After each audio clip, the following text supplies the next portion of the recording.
Going.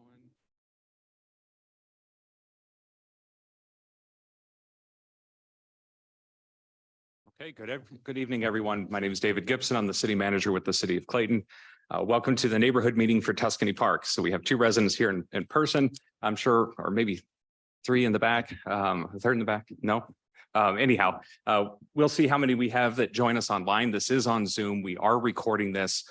So anybody that isn't able to attend tonight, if you want to let your neighbors know, they can look at this at any time. We're going to post this at the engageclayton.com website where we post all of the information for this project.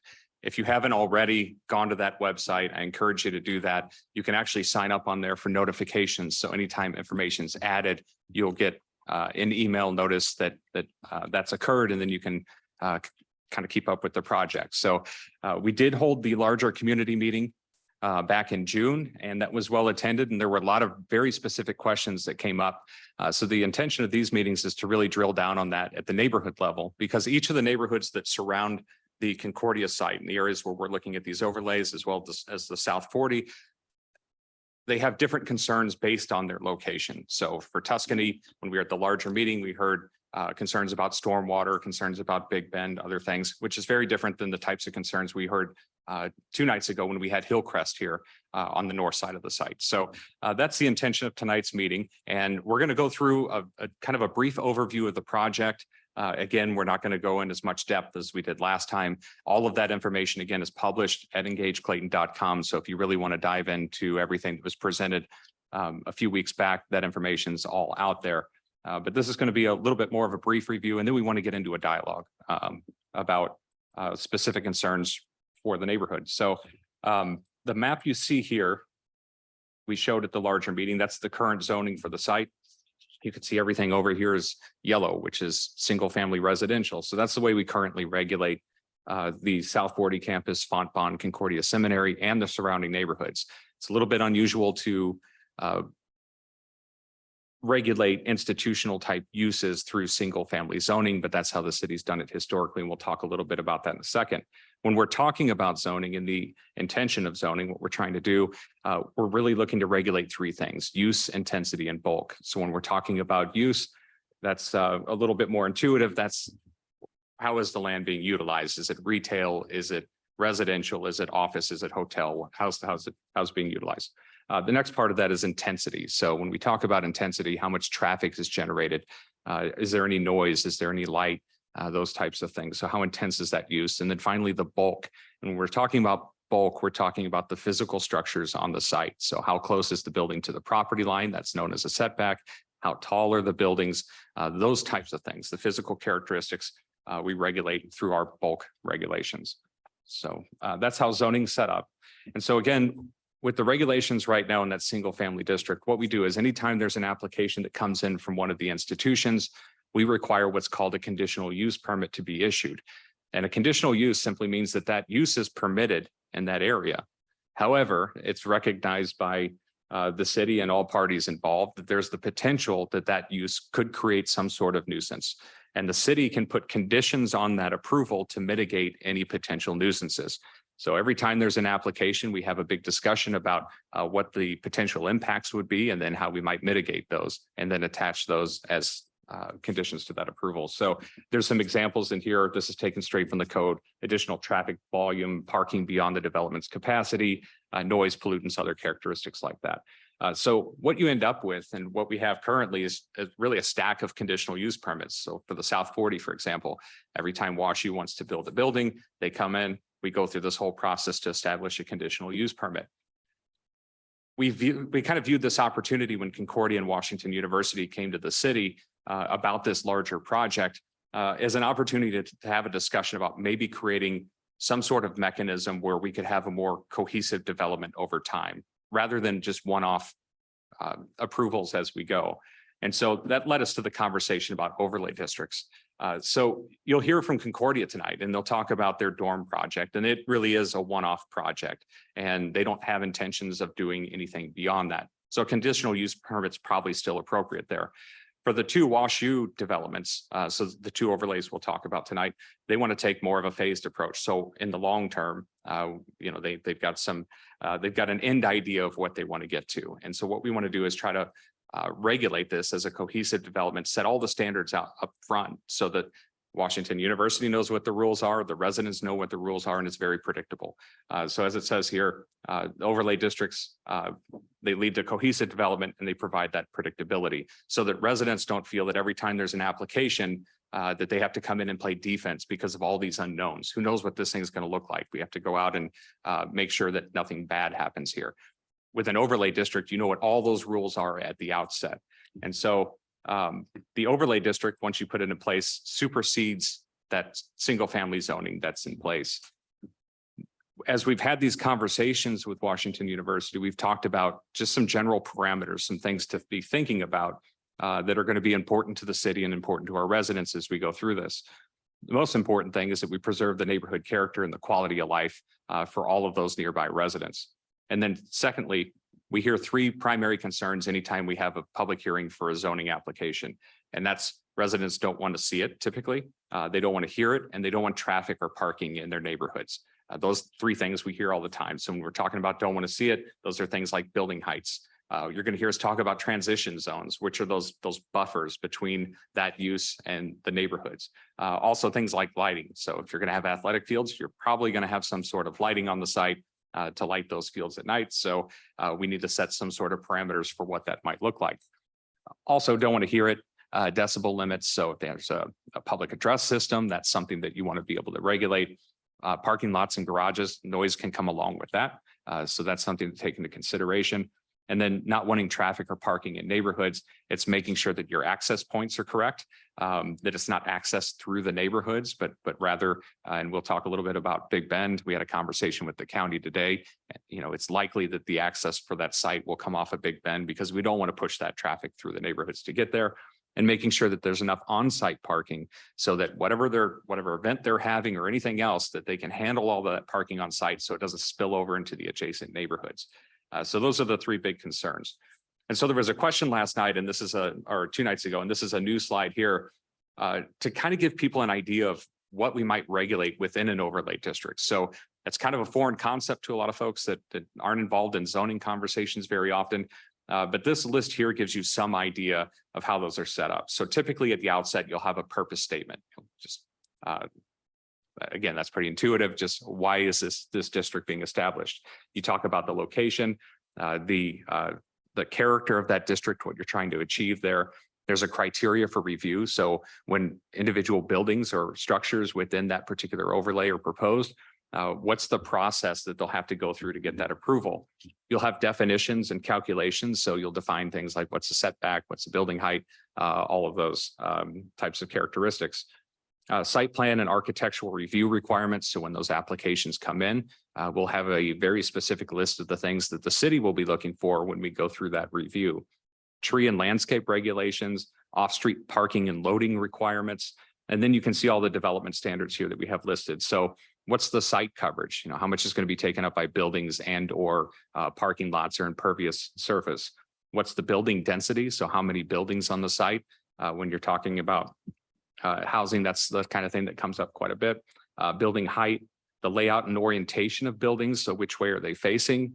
What's the lighting on the site going to be like? So those, not just how bright are they, but also how tall are those standards? How are they oriented? Are they shielded? Those types of things. The setbacks. So the building, how far is it from the property lines?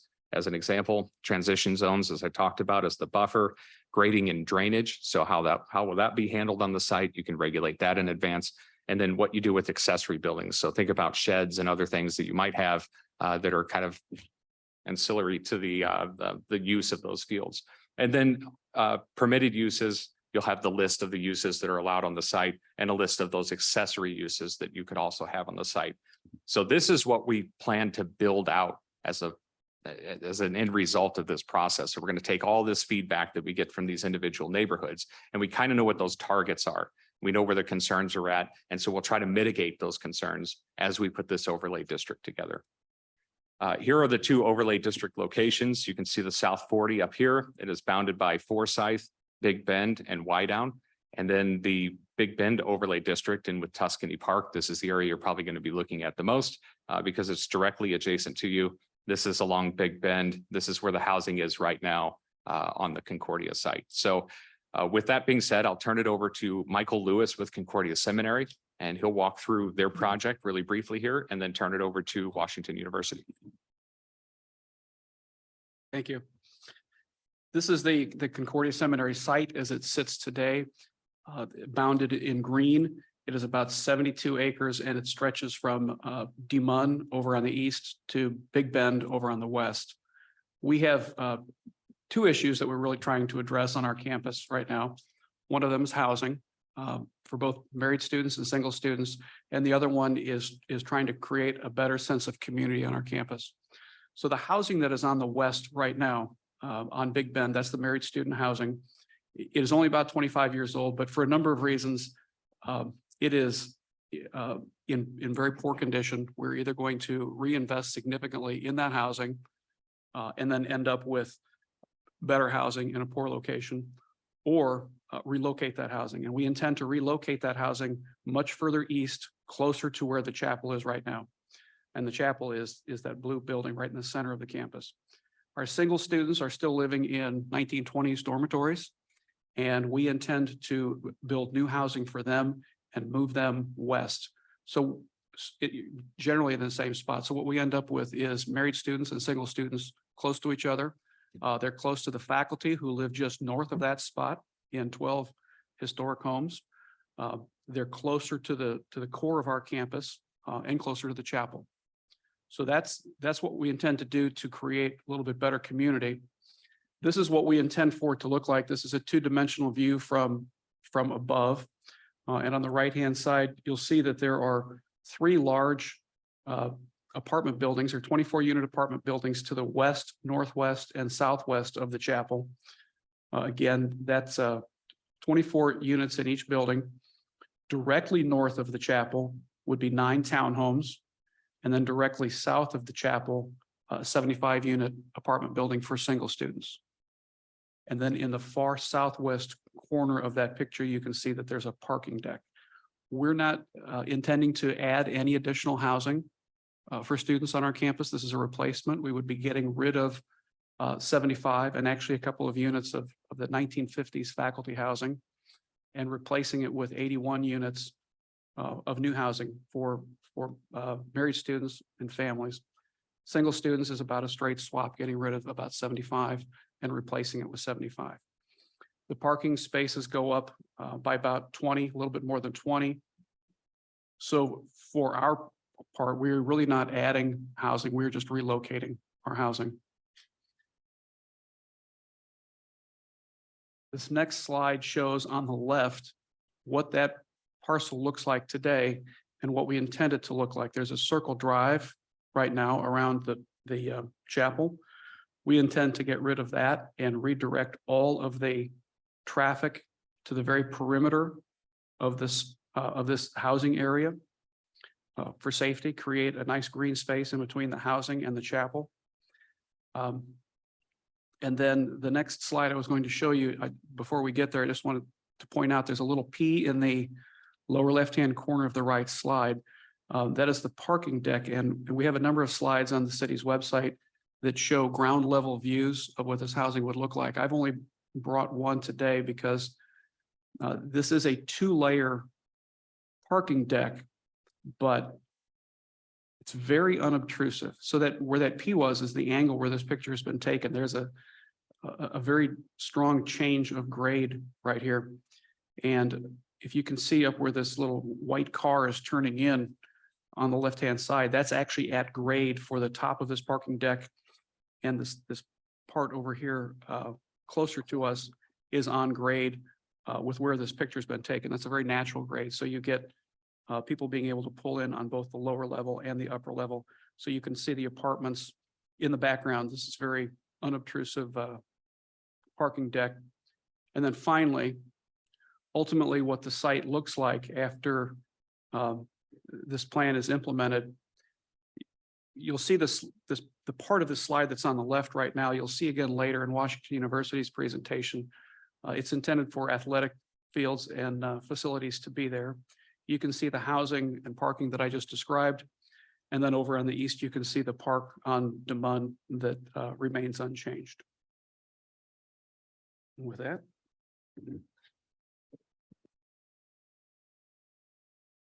Hi, I'm Mary Campbell.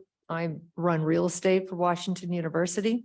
And we've been working with two architecture and design firms to help us on the overlay districts, both of them. And I'm going to start on my left here is Tom Kirk, who's going to walk you through at just a very high level the Big Bend overlay district. And then we'll have Ross Welsh walk you through the South 40 overlay district.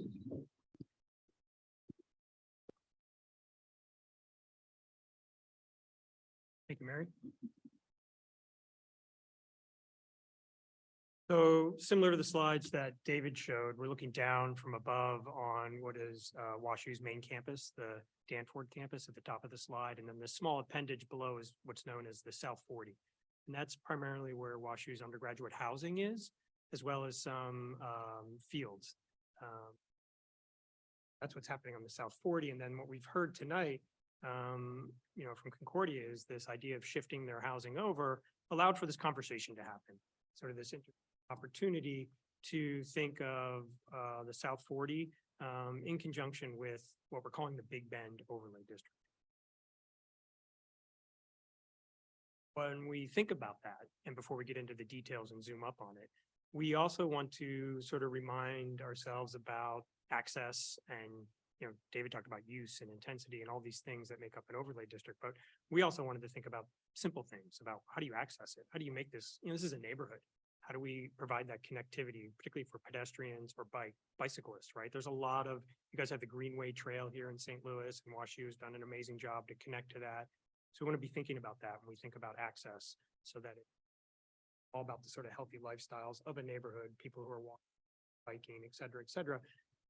Thinking about that on a busy road like Big Bend, and what does that mean? So when we look to the future and we think about how we can connect these two districts, we want to think about, what are the improvements that can get for the bikes and the pedestrians, but also we will need some vehicle access. You can see there's a blue line on the screen behind me that is proposed as the vehicle entrance. Right now, we're showing that across from Oak Knoll. It's just a placeholder. It just made sense right now in these early stages to do that. But anyway, again, it's all about how to activate and animate these two districts.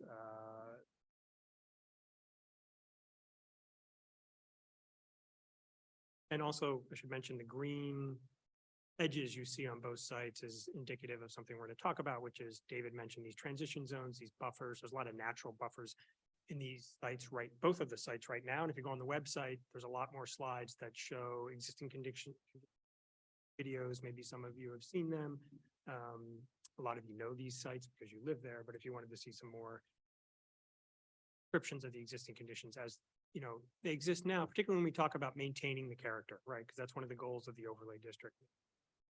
So zooming up a little bit more, zooming into the Big Bend district in this case, this is the existing parcel. We saw this a little bit in Mike's slide, but you can see there's a tennis courts at the bottom, a sports facility there now, and at the middle of the site is an existing housing that's around the road. You can see we're showing the setbacks. This is just the beginning of that box that's going to define the zoning overlay, right? David talked about use and intensity and bulk. Well, the setbacks are just one piece of that. This process is meant to define the rest of those provisions in the overlay. And we saw this as well, but just to highlight a couple things here, there are those of you who live near there and have walked and been around there recently, there's some mature landscapes around the perimeter. So you can see on this diagram, we're looking to, maintain as much of that as feasible, particularly at the edges, and where there may not be as much of a mature landscape, like down near San Benito, for example, up near Dartford, we want to put a marker down for those are areas we would definitely want to provide those buffers and transition areas with landscape. And then the fields and buildings sort of central to the site. Ross. Good evening. So in a similar thought process at the South 40, looking at, as David mentioned, the boundaries, the South 40 does have a street presence on three sides at Forsyth, Big Bend, and Wydown, and then has some shared property lines to the east as the east boundary. This is again to identify what the box of the South 40 overlay district well, not the overlay district, but the current conditions, what kind of box they establish and their distance and setbacks from the street. We took the animations out to show the existing conditions, but the photos here just give a quick snapshot as a reminder of the depth away from the street that the buildings are and the maturity of the trees, particularly along Big Bend and Forsyth. And then the proposed diagram shows effectively to maintain the same experience from the street as exists today. The buffer zones are intended to remain similar, and the rest of this is really just a suggestion of opportunities that could be facilitated to support the long-term goals that develop in the district. Nothing is really penciled out at this point in terms of what the South 40 evolution will be. Just kind of a napkin sketch concept at this point. The pink dots and the dashed lines represent an idea for circulation and not a literal path that would be developed across the site, but just an idea of how students and folks might be using the South 40 from a pedestrian standpoint, and the idea of bringing that traffic from the main campus kind of across to the southwest and encouraging use of that Big Bend corridor that could be developed in order to access the Big Bend district. And I think David's going to wrap up with a couple other thoughts about next steps. Okay, so you can see on the slide here, we're still on step one, which is having those gathering input from the neighborhood at the neighborhood level, and so the public generally. EngageClayton.com website. I'm sorry to plug it again, but it's incredibly important to this effort. You can actually leave comments on there and track the project. So we're going to continue to collect that and incorporate that into the work here. Once those neighborhood level meetings are complete, so the last ones will be tomorrow night, we'll get together with Washington University and Concordia and start to lay out the specific overlay provisions. And then once those are put together, we'll share those again with the public. And when we're talking about the formal process at the end, these last two bullets, the first thing that would need to happen is the Board of Aldermen would have to establish in the municipal code or in our zoning ordinances the overlay district regulations. So there will be a long list of regulations for those particular districts. In order to do that, there needs to be a public hearing at the Plan Commission. The Plan Commission would then make a recommendation to the Board of Aldermen. The Board of Aldermen would hold a public hearing and then actually vote on those district provisions. So that's step one, and that includes 2 public hearings, so 2 more opportunities for the public to come and weigh in. Once those overlay district regulations are established, you then have to take the step to actually apply those district regulations to the property. And so that's typically known as the rezoning process. In order to do that, we'd have to go through the exact same process I just outlined. So you go to the Plan Commission, you hold a public hearing, they make a recommendation to the Board of Aldermen, who then holds a public hearing and then ultimately votes on that change. So that's where we are in the process, very, very early here. So, as we're talking, we don't have specific overlay provisions to share with you this evening. It's gathering the input. What are your concerns? What are your questions, so that we can address those as we go through the process of putting that together. So we do have a few people, it looks like, that have joined us online. If you are online, there is a raise hand feature on Zoom. So if you can click that button, we can see you put your hand up, and then we can allow you to talk and gather that feedback. And then we also have a mic here in the room. So if anybody in the room from Tuscany would like to ask questions or speak, we'd ask that you use the microphone up here so that the folks on Zoom can hear you. So I'll go ahead and open it up. Let me turn that mic on, and it looks like we already have a hand up. So Ann. I'm Ann Martin in Tuscany Park. I have a question, if you could elaborate about the athletic fields you're talking about. There's a huge low area where water collects, and then there's a basin to catch stormwater. And for athletic fields, will you have to level out that whole area? How are you expecting to cut and fill that area to get it level for fields? Why can't you use fields that you already have? What sports do you expect to play there? And are there, I assume, outbuildings? And mostly, where's all the traffic going to go?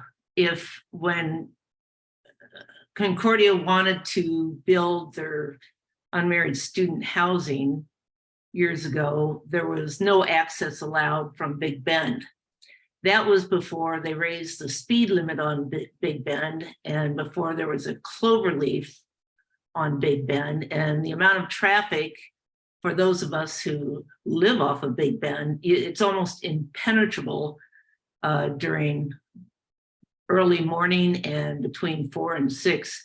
How would you expect to get ingress and egress to athletic fields where everybody arrives at the same time, everybody leaves at the same time? And before all this, Clayton wouldn't even grant ingress and egress to the married student housing because of the traffic problem, which is way, way worse right now. We're having Tuscany Park's basically a U-turn ramp for people right now. And when people are dismissed from athletic fields, if it's crowded on Big Bend, what's going to keep them from just all turning around in Tuscany Park when it's too crowded for them to leave? And if they're leaving all at the same time, this is traffic that we have none of right now. What are your plans for that?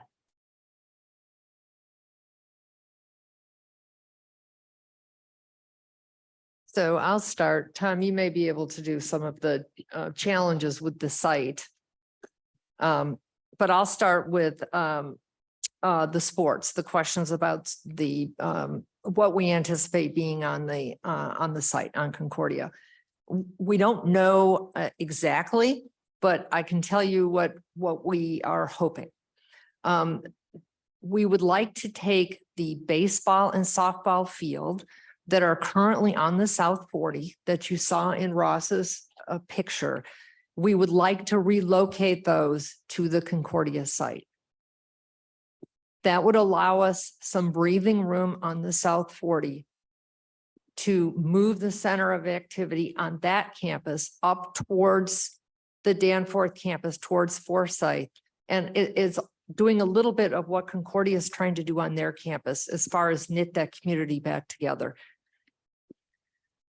We would also like to take our athletic uses that are down at the old CBC site on Clayton Road and move those to the Concordia site. Those are two things that would be our aspirations. Beyond that, as far as specific athletic uses, we will study that once we get through a zoning process. We have not yet spent the time to take a further look beyond those two components. Are you talking about baseball, softball, and soccer? I'm sorry, we would need to use. Yes. So combining those, you're talking about baseball, softball, and soccer in that one area? Well, that, again, this is our wish list of things we'd like to do. We're going to have to count on our friend Tom to, the woman on Zoom raised the topographical challenges with that site. Those are very real. And what we can actually fit on that site remains to be seen. But you're asking what my plans are or what we would like to do. Those are three uses we would like to get on that site. Yeah, great question, Ann. About the site and the challenges with the fields. First of all, with the water that you mentioned, all that'll have to be considered no matter what happens, right? There's just going to have to be water addressed on the site. It's actually, there's a ridge that runs through it and there's two different watersheds. So that all has to be taken care of irrespective of what the uses are. So there's that. And then, yes, the fields need to be level. I mean, there could be some home field advantage issues maybe if you, tilted it one way or the other, but they would be level and today's fields, many of you probably know, are all designed themselves to be water catchment areas, right? So, that field's gonna be basically a reservoir. And that's how you also helps, it's sort of, you get, a twofer. You also get to address water issues just by doing the field. So the fields will need to be leveled. They'll have to be, you can't level the whole site. There's too much topography. So there's probably some version and it hasn't been figured out yet, to Mary's point, of, stepping things here and there in order to make it work and be connected.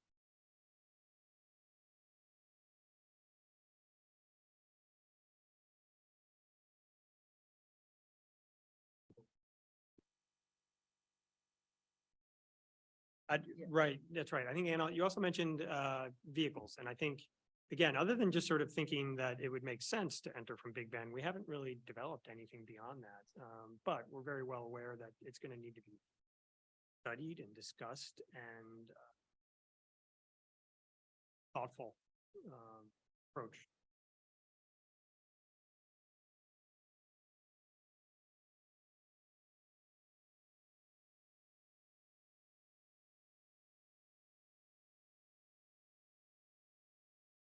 Wasn't sure where the line for the microphone is. I am Carol Needham. I live on Tuscany Park also. I am delighted that you're doing this, series of listening and discussion sections. One thing I'm interested in knowing, and this is just, since the purpose, as I understand it, of the overlay at Big Bend is for athletic, use by Concordia students and Washington University students, right? So it's an extension of the campus experience for both the Concordia and WashU students, right? Has there been discussion of having it be pedestrian only access? Since they're all walking distance, they're living in dorms, adjacent to that area. So all of us would certainly like to encourage both bikes and pedestrian traffic. And I think that's part of the discussion you saw in the drawings, to try and, we would very much like to think through improvements on the sidewalk on Big Bend, because even now, if you have a stroller or little kids, or if there's two people trying to walk cross directions on Big Bend, the sidewalk's just inadequate. So improvements there would help encourage bike and ped traffic to that site. However, I don't think it's realistic to just not have cars. For instance, if there's a family members who want to come or a game, they're going to come via vehicle. So we've got to be realistic about accommodating some level of vehicular traffic. We just do. And we want to be honest about that, and we want to make sure that we have ample parking to adequately address it. So it's ruled off the table that it just be a campus pedestrian, go and play pickup basketball, go play intramural soccer, walk back and forth to the dorms. That's just not in the vision. I don't think so. I think it's just not, I don't think it's, I mean, what I would hate to do is go down that path and then find out it's not realistic and then come back and say, oh, whoops, now we're going to have a bunch of cars. I think we need to plan realistically. And just based on our experience now with the softball and baseball field, and with what we see at the old CBC site, we have a pretty good feel for, car traffic. It's not a lot. And we have been able to keep it down because we run shuttles, especially to Clayton Road. That is certainly another strategy that we could utilize to try and keep individual cars from coming to the So site. if there were like a tournament and family members were all coming to, cheer on the team, they could park at the CBC site and take a shuttle over? We could certainly manage any kind of strategy like that. And just so you know, we spoke with our athletic department just over the past couple of weeks.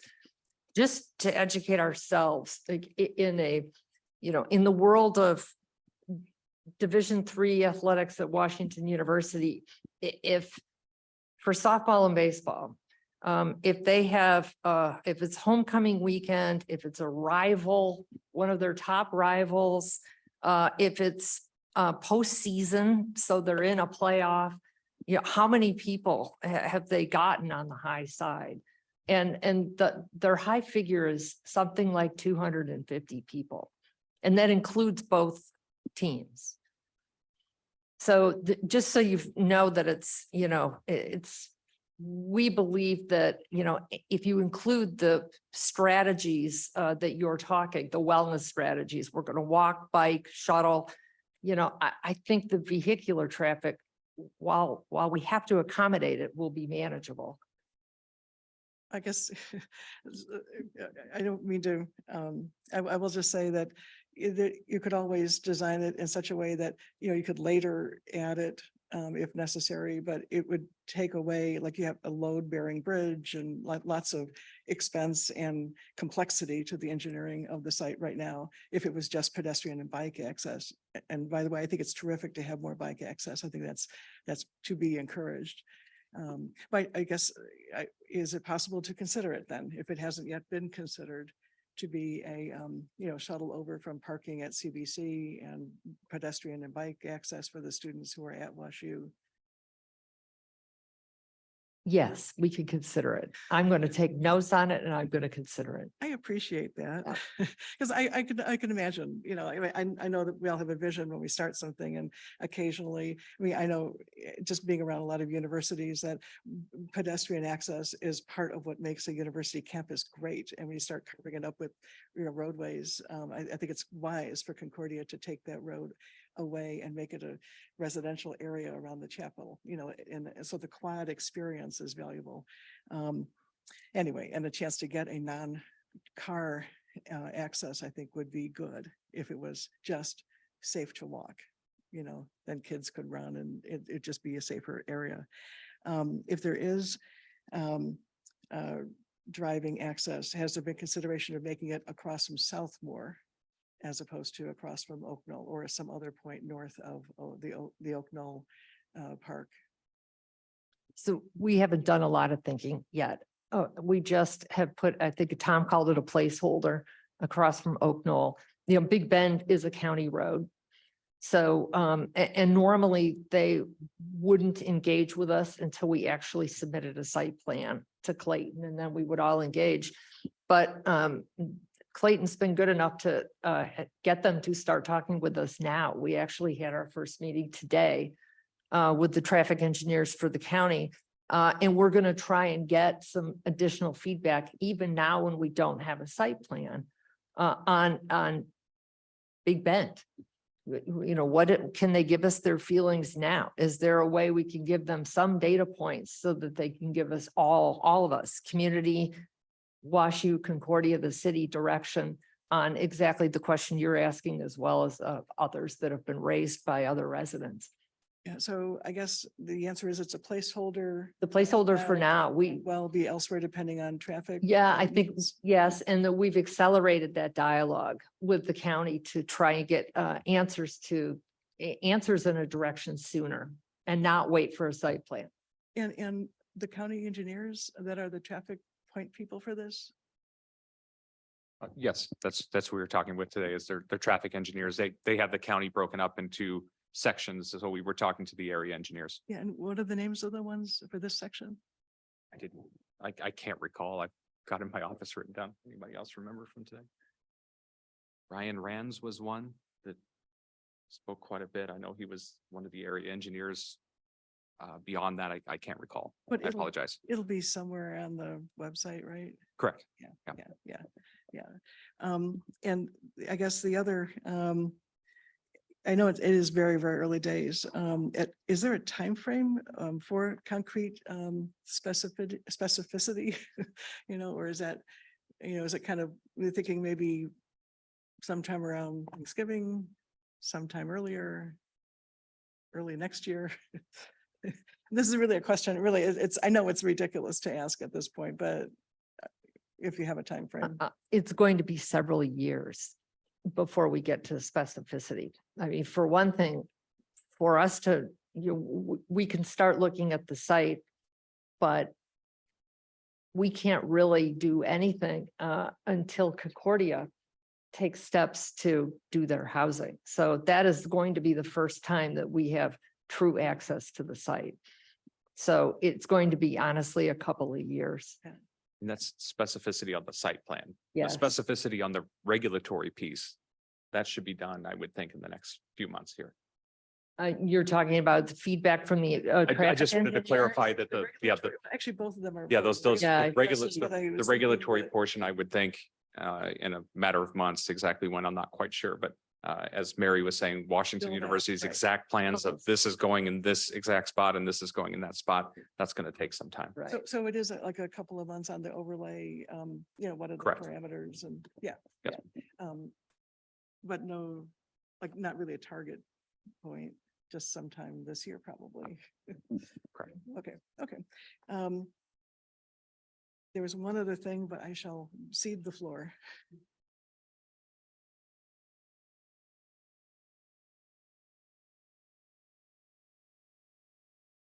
And I would love a little more clarification about, maybe I inferred this, but it sounds like maybe you've already dismissed the thought of having some other entrance egress than on Big Bend. Did I misunderstand that? I don't think we've dismissed anything. Okay, great. Wh- Let's talk. Yeah, I mean, tell us your ideas. Again, many of us here have lived there for several decades. And I think as Anne said, we've seen an increase in speed. And we have that new, is it Fun that has a new parking lot with entry, exit. Walgreens also added an entrance over there. And maybe sometimes those all work, but for the most part, my opinion is that every day I see somebody who does not follow the signage.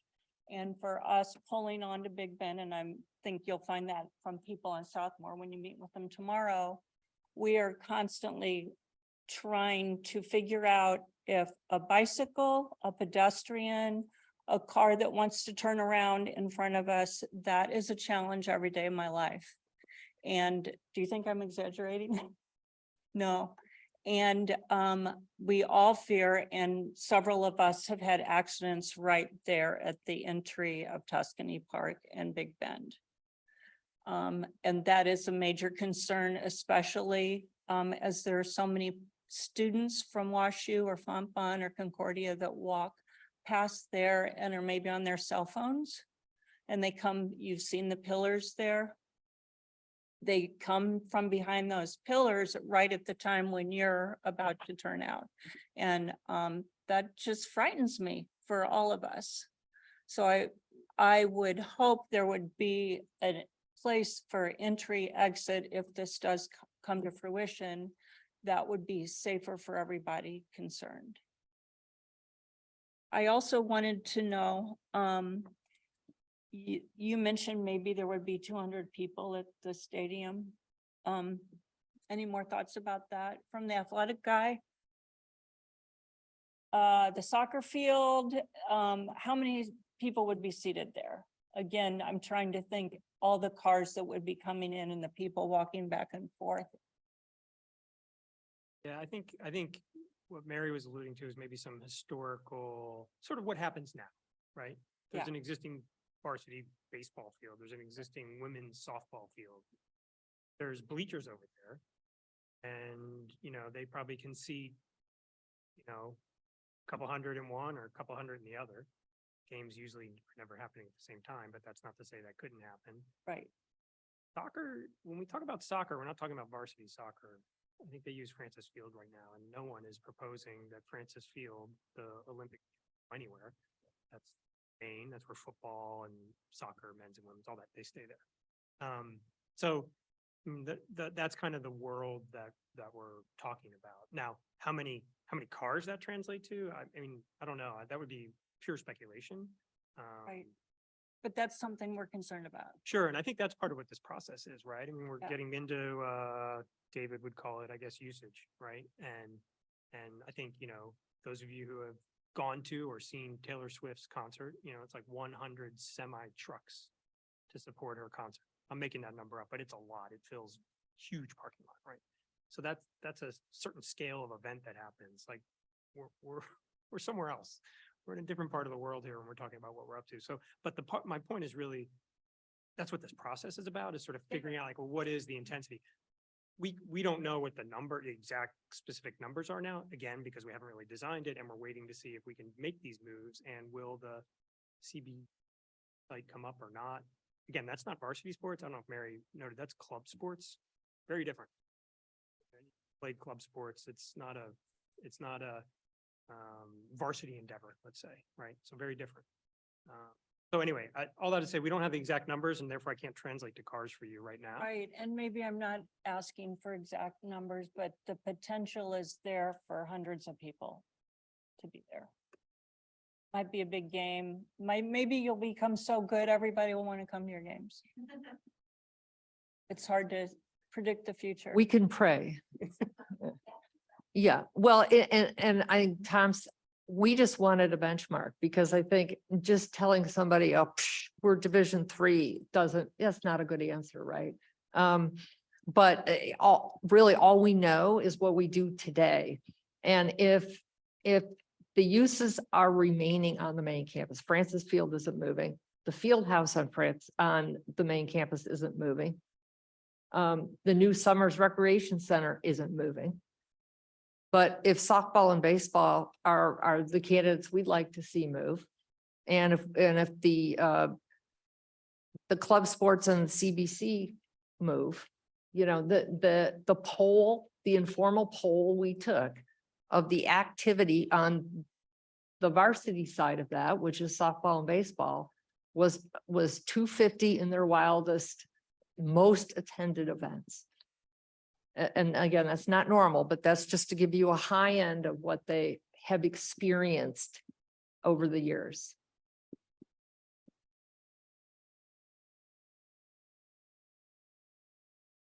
How much of this is conjecture, isn't it? Because we're so early in the process. But I guess is that the Fontaine or the Concordia parking lot that's right across from Southmore? Do you know, is that Fontaine? It's on our property. We lease it to Fontaine. Okay. It's, my experience has been there are people who turn in the workplace they shouldn't and pop out at times when they shouldn't. And who is responsible over time to making sure people follow the rules? Traffic rules. That would be our police department.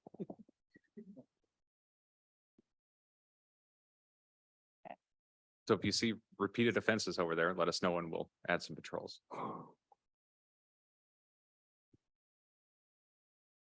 Other thoughts? Well, okay, could I ask you just intuitively, what jumps out to you as an access point? I mean, does anything, you live there, you drive, you come and go every day.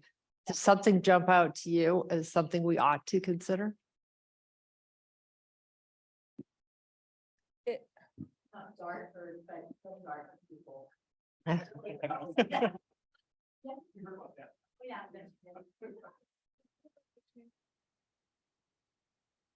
I'm sorry, I'm sorry.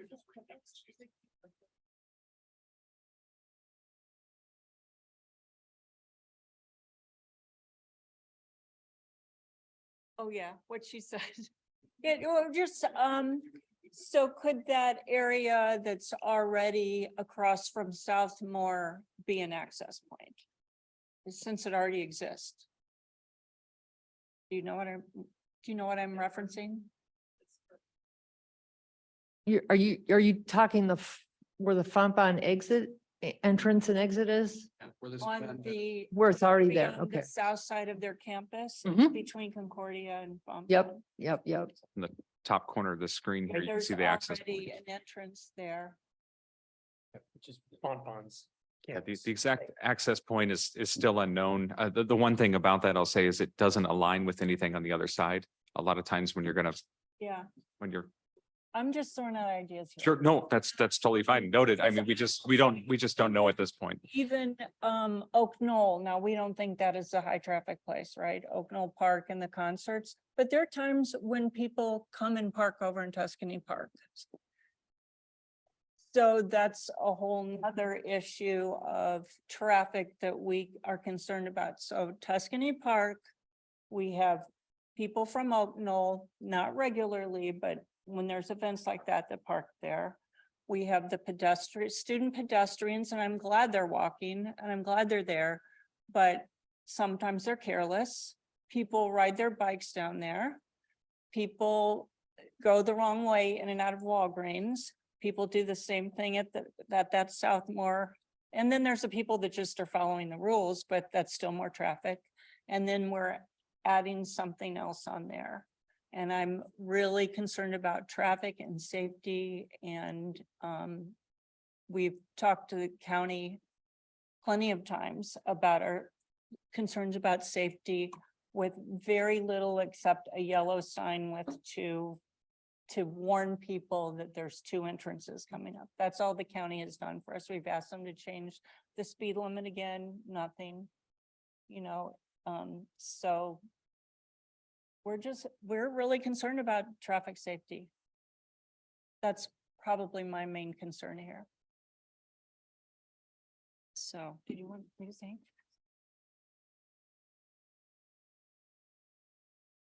Of course. No, thank you very much.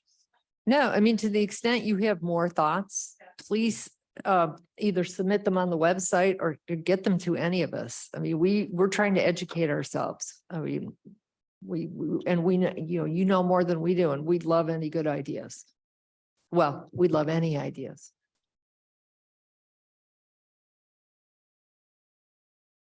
Other questions or comments? Sure. Step on up.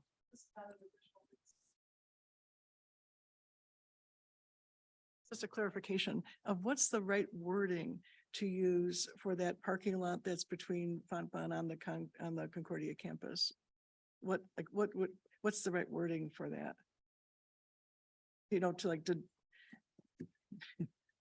Like if we were trying to say like on a written comment. How to identify it? You're Right, wanting to know how to right, identify Right, it. what's the right phrase to use? So you're like, oh yeah, that's the parking lot she's It's talking the about. Fontbonne parking lot, Okay, just the Fontbonne parking lot, which, by the way, is very lightly used. Their usage of that has really dropped off in the past 2 years. that's what I was kind of thinking, actually. And if they're not really using it, and if you guys have a need for sometimes 100 cars or so, that might actually be, that's already built out. And if the cars are coming on to the south, the Big Bend overlay through this lightly used parking lot, that might be actually inexpensive to build out and, a nice solution. Anyway, so the Fontbonne parking lot suggestion. Leased parking lot, Fontbonne leased parking. Thank you. Okay.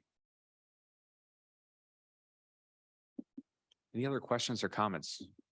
We still have some time here. We have a hand up online again. Oh, just dropped off. There we go.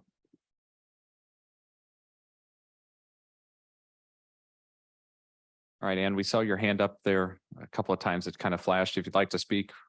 Yes. Thank you. I'd like to second all of Deb and Carol's comments. And if I may, I'm a little kind of horrified by how little, how little things are thought of, even though it's this early, when you're talking and saying words like polling activity from the PE department, and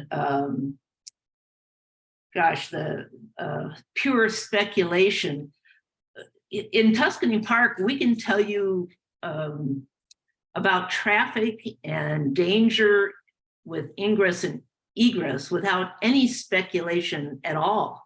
And I don't think that Clayton and certainly the builders and planners have any concept of the danger along Big Bend for us trying to ingress and egress, but also there's just no space for the kind of, if you do have walking traffic. Where are these 200 people? Are they going to head down Big Bend? And maybe you should look at what the sidewalk looks like there.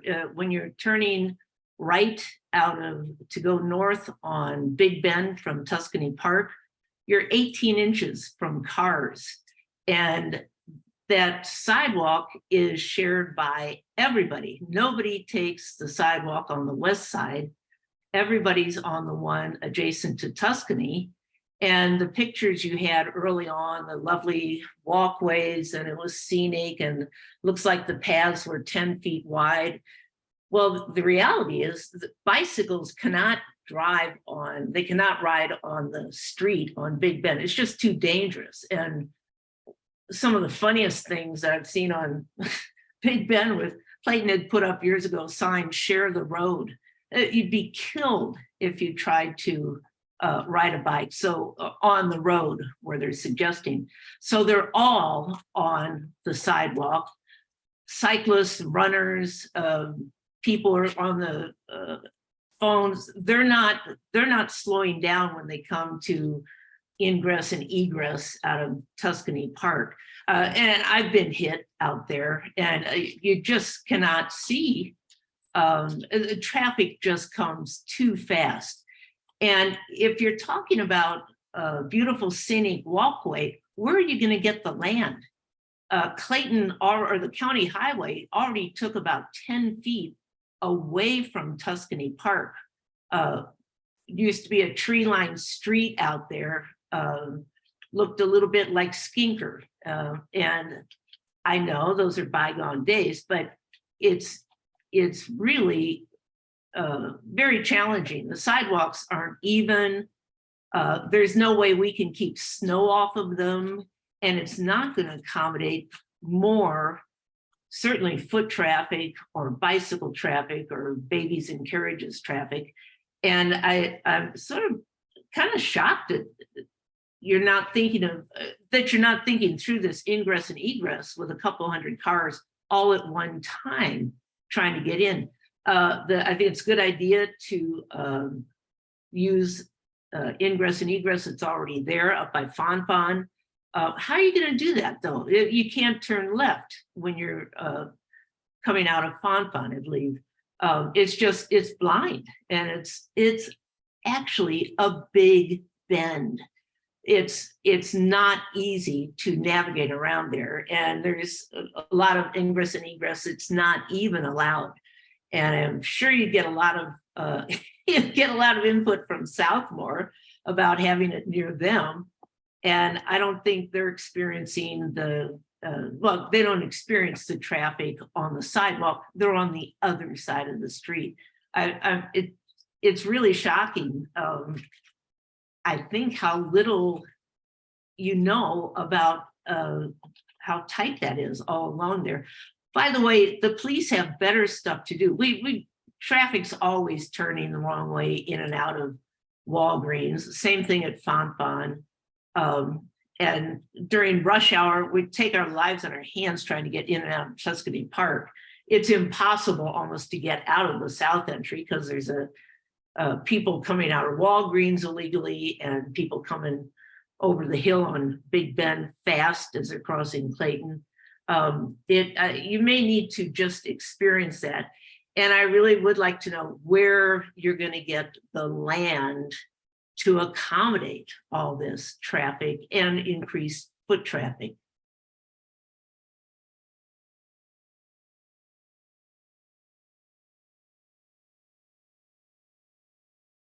Well, I think I agree with you 100% on the inadequacy in all respects of the sidewalk at Big Bend. And I think I mentioned it earlier. I also agree with you that the sidewalk, it has to be a dual function sidewalk, that meaning that there's got to be a separate bike path on the sidewalk because it is certain death if you ride your bike in the street. And also for pets and dog walkers and carriages, et cetera. That's certainly something that is on our agenda to learn more about and figure out how to address, because we have to do it. It's a safety issue. It's a community issue, but it's also how we're going to ensure that bike and peds get to this site. So, no, we do not have answers today, but it's something that we're starting to educate ourselves about. As indicated, we started to educate ourselves today with the county, and we'll keep going. And what we learned, we're happy to pass through to you all.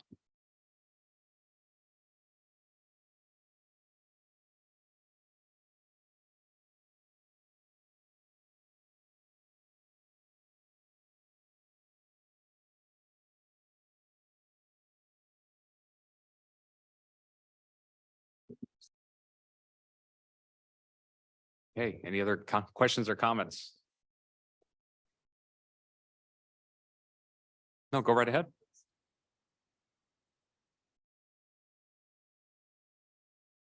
Lighting was that other, I was like, there was one other thing, and that was, and particularly if for the standards that are being set to make sure that it, because obviously to be safe, you have to have lighting, and it has to go deep into the night if we're talking about college students, right? They're not going to go home at midnight. So making sure it's brightly lit for safety, but also shielded and not into the, windows of the second story of the houses that are right along the Tuscany Park. Yeah, so I presume that you guys can write the technical specs on that in such a way, because I don't know, with the technical, but to make sure the light doesn't bleed over into the second stories of the houses. That'll absolutely be a consideration. Yeah, thank you.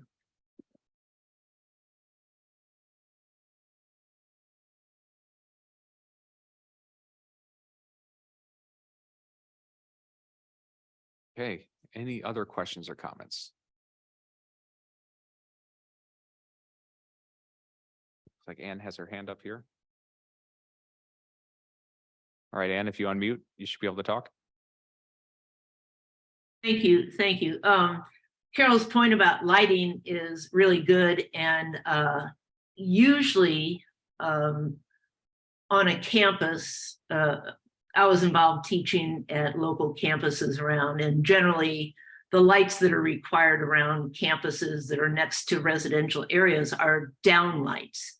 And from our experience dealing with CBC's football games at night, with the bank of lights that they put up for that, those lit up my house a couple blocks away. Of course, I'm not an engineer, a lighting engineer, but I'm trying to picture how, if you have night games, how you're going to keep that kind of lighting from away from the neighborhoods. Also, we went through all this with Concordia years ago, and Elmer Wynn when they built the married student housing. And in fact, by the way, it's kind of shocking that lasted 25 years. I'm surprised that, well, actually, I guess maybe not surprised that they're falling apart. But we went through all this and talking about buffers. And at the time, we were fighting about trees that didn't belong to us. But then Concordia declared itself Tree City and put in a lot of those saplings that since died. If you're going to have fields there, you're going to clear the area. I mean, it's not our trees, but geez, it'll be pretty, obviously it'll be bare in there. And when I look at the buffer that was supplied the last time for surrounding near neighborhoods and stuff, it didn't work. We've experienced lighting for sports fields. We've experienced the talk of buffers. We've experienced, we're going to save the tree. We've been through it before. And I can tell you the sports at CBC were it was loud, it was raucous, it was, and it lasted all night. And those were high school kids, you know, that didn't all have cars.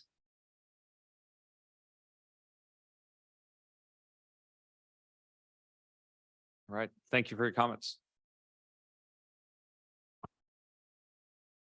All right. Anything else? Last call.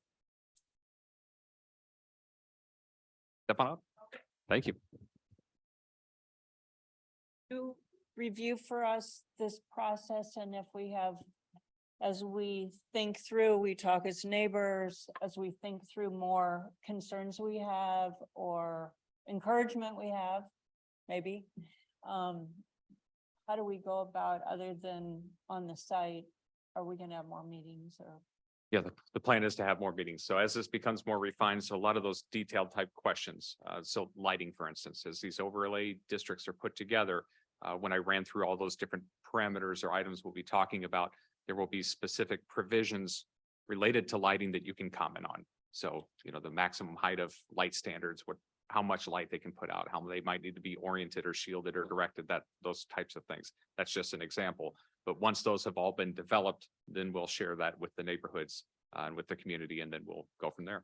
Get comments on the actual details. So the idea is, let's get the feedback, let's figure out what the concerns are, and then let's try to mitigate those concerns as we build the overlay. And then once we've built the overlay, go ahead and get more feedback on those specific parameters before it goes through that formal process. For that, and who put up the signage in the neighborhood with the QR code? Oh. That was cool. Yeah, so That was good. we're starting to do that more and more here at the city. So we're driving everything to, again, that same website. We have a comprehensive planning effort that's underway right now. Same thing. There are signs out for that with QR codes. We're going to start using that on a regular basis. It was very effective here and it's a good tool. So thank you for the feedback on it. Thank you. Okay, well, if there's nothing else, I want to thank you all for coming tonight. Again, this has been recorded so we can share this with your neighbors as well. And then sign up if you haven't already. We'll continue to push out notifications when there are community meetings. Again, we'll post the same signs you saw last time with information on it. And we'll keep you in the loop as this progresses. So thank you all very much. We appreciate you coming tonight.